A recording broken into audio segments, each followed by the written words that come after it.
क्या आप जानते हैं व्यक्ति की मृत्यु के बाद जब यमलोक में यमदूत ले जाते हैं तो वे उनके साथ कैसा व्यवहार करते हैं और क्या क्या करते हैं। भूख और प्यास से व्याकुल रहता हुआ व्यक्ति मार्ग में दावानल पवन भी तपनम्यान रहता है और भड़बूजे जैसे गर्म बालू वहां बिछी रहती है। इस कारण से वह चल भी नहीं पाते हैं। उस पर पीठ भी चाबुक की तरह पड़ती है। उस समय जीव को तपित हुई बालुका से पूर्ण एवं विश्राम रहित जल रहित मार्ग पर असमर्थ होते हुए भी अत्यधिक कठिनाई से चलना पड़ता है। जगह जगह श्रांत होकर वह गिर जाता है, लेकिन फिर भी उसे उठकर खड़ा होना पड़ता है। इस प्रकार यमदूत पापी को अंधकार रूप मार्ग से यमलोक ले जाते हैं।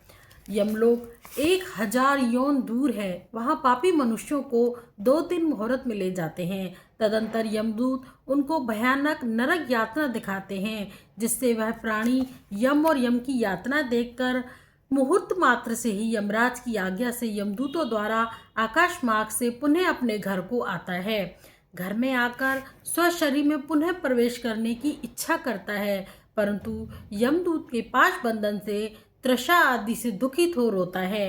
हे गरुण, पुत्रादिक जो पिंड और अंत समय में दान करते हैं उससे भी पापी प्राणी की तृप्ति नहीं होती है, क्योंकि पापी पुरुष के पास श्राद्ध और जलांजलि ठहरती नहीं। इस कारण भूख प्यास से युक्त होकर प्राणी यमलोक को जाते हैं। जिनको पुत्र आदि पिंडदान नहीं देते हैं वे प्रेत रूप में होते हैं और कल्प पर्यंत निर्जन वन में दुखी होकर भ्रमण करते हैं।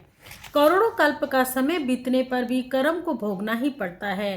प्राणी नरक यातना बिना भोगे मनुष्य शरीर में प्रवेश नहीं कर सकता।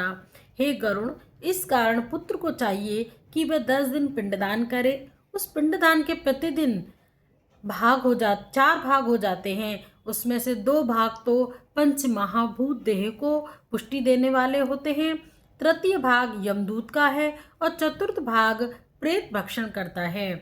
9 दिन पिंड देने से प्रेत का शरीर बनता है और 10वें दिन पिंडदान देने से उस शरीर को चलने की शक्ति प्राप्त होती है।